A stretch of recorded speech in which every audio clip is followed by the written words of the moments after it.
రాష్ట్ర ఉప ముఖ్యమంత్రి శ్రీ పవన్ కళ్యాణ్ గారు సోమవారం ఉదయం కృష్ణా జిల్లా పెనమలూరు నియోజకవర్గంలోని గొడవర్రు గ్రామంలో పర్యటించారు. కంకిపాడు బస్టాండ్ నుంచి గొడవర్రు మీదుగా రొయ్యూరు వెళ్లే రహదారిని పంచాయతీరాజ్, గ్రామీణాభివృద్ధి శాఖ ద్వారా 3,75,00,000 రూపాయలు వ్యయంతో నిర్మిస్తున్నారు. శ్రీ పవన్ కళ్యాణ్ గారు ఈ పనుల నాణ్యత పర్యవేక్షణ చేశారు. పంచాయతీరాజ్, గ్రామీణాభివృద్ధి శాఖ కమిషనర్ శ్రీ వి.ఆర్.కే. తేజ గారు, జిల్లా కలెక్టర్ శ్రీ డి.కే. బాలాజీ గారు, ఇంజనీరింగ్ అధికారులు పనుల పురోగతిని వివరించారు. ఈ కార్యక్రమంలో రాష్ట్ర ఎక్సైజ్ శాఖ మంత్రి శ్రీ కొల్లు రవీంద్ర గారు, ఎమ్మెల్యేలు శ్రీ మండలి బుద్ధ ప్రసాద్ గారు, శ్రీ వర్ల కుమార్ రాజా గారు పాల్గొన్నారు.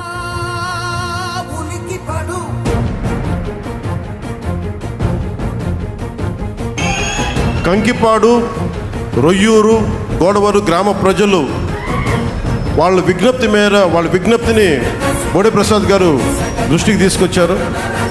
కంకిపాడు నుండి రొయ్యూరు వయా గోడవరు మీదుగా ఉన్న రోడ్డు అస్తవ్యస్తంగా ఉంది. దానిని ఎట్లయినా సరే దీన్ని కొంచెం ప్రయారిటీ తీసుకోండి అంటే ఇప్పుడే పంచాయతీరాజ్ ఇంజనీరింగ్ డిపార్ట్మెంట్ ఉన్నతాధికారులను కూడా నేను ఆదేశిస్తున్నాను. కంకిపాడు నుండి రొయ్యూరు వయా గోడవరు మీదుగా ఉన్న రోడ్డుని యుద్ధ ప్రాతిపాదికన దాన్ని నవీకరణ చేయడానికి ఏర్పాట్లు సిద్ధం చేయమని పంచాయతీరాజ్ శాఖ ఇంజనీరింగ్ డెవలప్మెంట్ అధికారులని నేను మీ ముందు ఆదేశిస్తున్నాను.